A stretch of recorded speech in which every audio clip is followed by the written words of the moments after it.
Frank Smith and I'm the Fleet Sales Manager here at LSH Auto with Mercedes-Benz. I'm here with Sonny today. Hello, I'm the Key Account Manager. I work for Frank, so part of Frank's team. And we're here to discuss plug-in hybrid and EQC and all things electric. Yeah, so Frank, what do you think the benefit of plug-in hybrid and the EQC full electric vehicles in the Mercedes range are? Well, I think there's a couple of benefits. The main benefit is benefit in kind, because everyone wants to reduce their tax burden. Personally, I would imagine, and company-wise. Okay, so realistically, with the EQC at no emissions, and E-Class and C-Class plug-in hybrids at under 50, and C-Class especially under 40, at 39 grams of CO2. And I think realistically it's a no-brainer for that. So what kind of customer can benefit from them low emissions? Who would benefit? What person? Well, any company car driver who is looking to take a car as a company car needs to look at plug-in hybrid or full electric vehicles.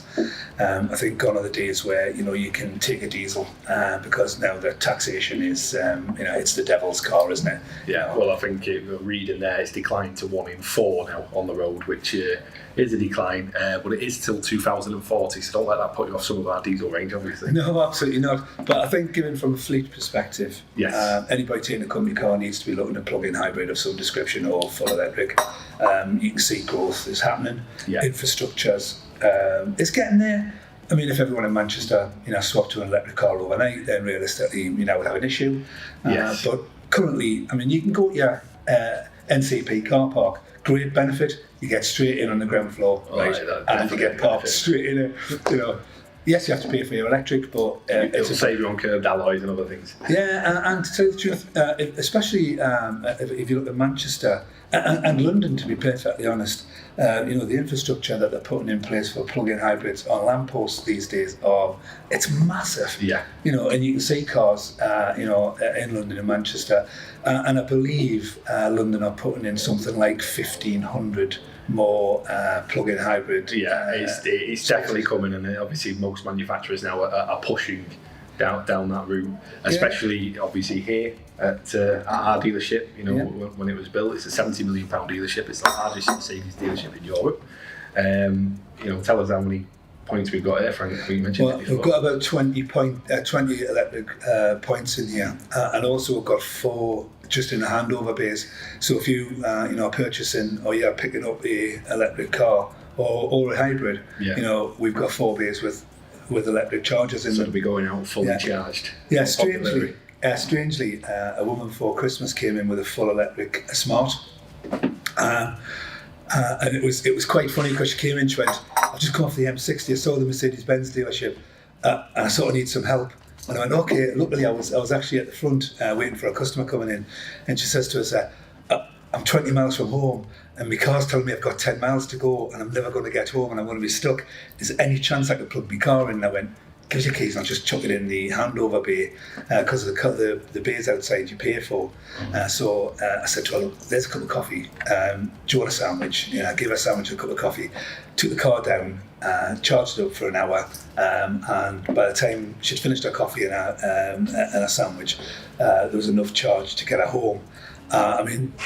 I think that's one of the things we're going to have to look at is service levels. I think knowing you for the time that I've known you, Frank, that obviously you've got 27 years experience, that you really, really care.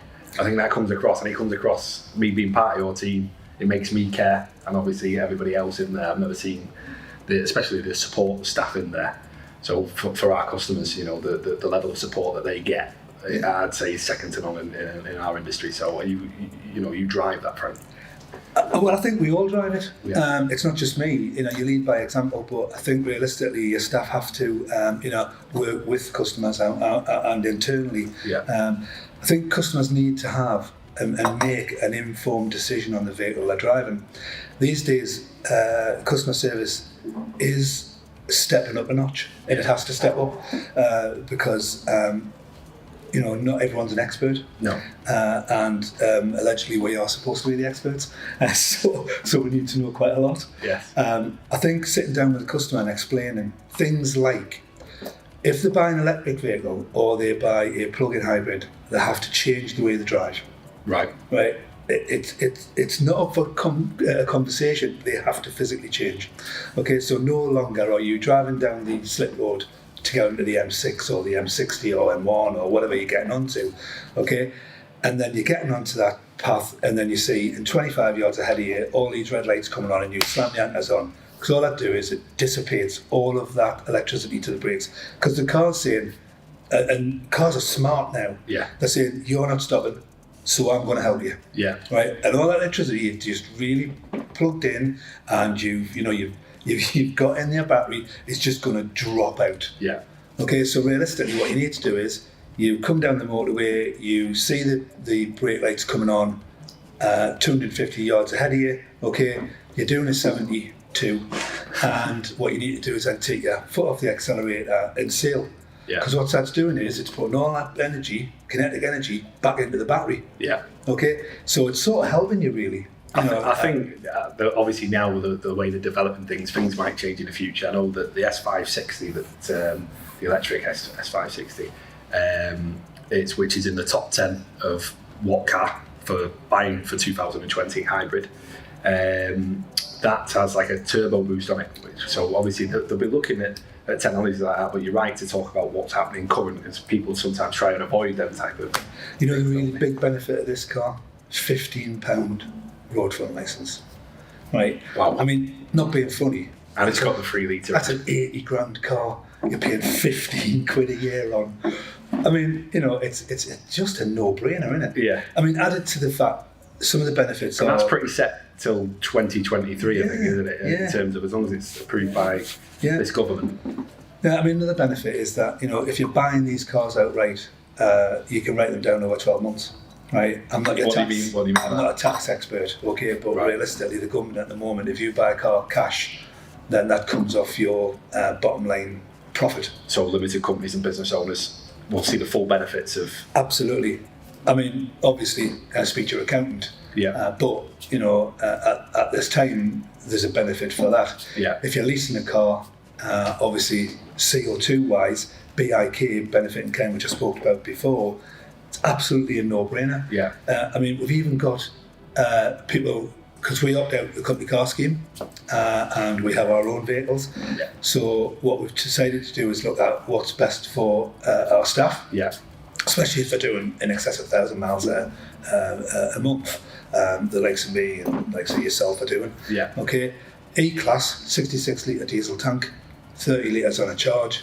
Okay, so electric, so you can do all your big motorway work on your diesel engine. Yeah. Okay, you're still getting 700 miles to a tank of fuel. Okay, you get into a city centre, you can use your electric. So Makes sense. It stops being the devil and starts.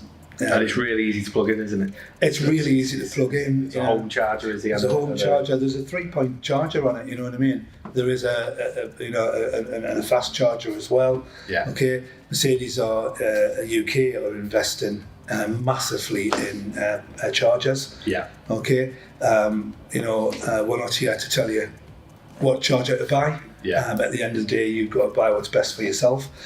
We use BP ChargeMaster. Yeah. Okay. And obviously, we discussed earlier about here on site, obviously, there might only be 20 now, but we're future-proof. Obviously, 10.5 acre site, the largest dealership in Europe. But all our new dealerships will have this amount of plug-in chargers. Yeah. And realistically, I think, from a service perspective, we were talking about before, we're going to have to get more proactive and say to people, right, these are our sites. Yeah. If you're struggling and you can't get to a charging site, we will have within Birmingham and Manchester market areas somewhere that you can get to that will help you charge. And obviously we have the app which is out there, which is Zap app. I believe it's Zap app. Yeah, the EQC is brilliant.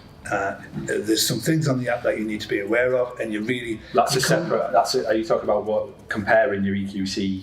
What you're doing now against your mileage, or you... No, yeah. What I'm talking about is the actual app, the Mercedes app for EQC. Yes, sorry, So which is a great app that actually. The benefits of that are massive. You can go on your phone and you can look at, is my car charging? Has it finished charging? Whereabouts is it charging? It gives you a percentage. Yeah. Okay. Right. So if you're, especially on a full electric, you need to be even more aware of your charge than you do, you know, because let's face it, on a normal petrol or diesel car, okay, you get down to 10 miles and realistically you've got 100, haven't you? Yeah. Or 50, you know, 60-ish, right? 60, between 60 and 100. So I think realistically, you know you're going to get there. On an electric car, you get down to 1, you're stopping. Yes. In a mile. Yes. Yeah, cars, sort of not happening. Okay. So realistically, we had a customer who phoned me from Birmingham who said, I've got to charge my car in. With my car fully last night, got 160 miles in. I've got a Birmingham on 120, but I've got 40 miles. And I went, right, where are you? And I looked online, and he was literally 2 miles away from one of our dealerships. I said, right, okay, go in the dealership. I'll phone them, make sure that they know you're there. Yeah. Okay, we can try and get you plugged in there. There's some charging points if you want to just use the charging point.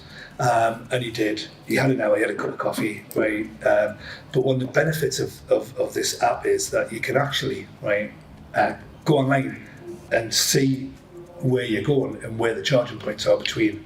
Right. So for instance, if you're down to, 80 miles and you've got 100 to go, then you think, well, it's 11 o'clock, I can stop for a drink and then, use the facilities. Then realistically, you just plug it in. Yes. Yeah, get a boost, get to where you're going, plug it in where you are.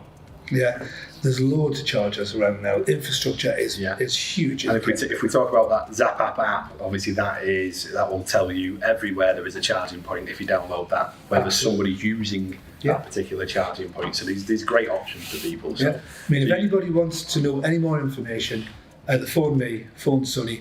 Your email address is sonny.mouncy@lshauto.co.uk. Please contact me on the phone number below. My email is frank.smith@lsh.co.uk, and you can call me on 07919 015 399. Thank you very much.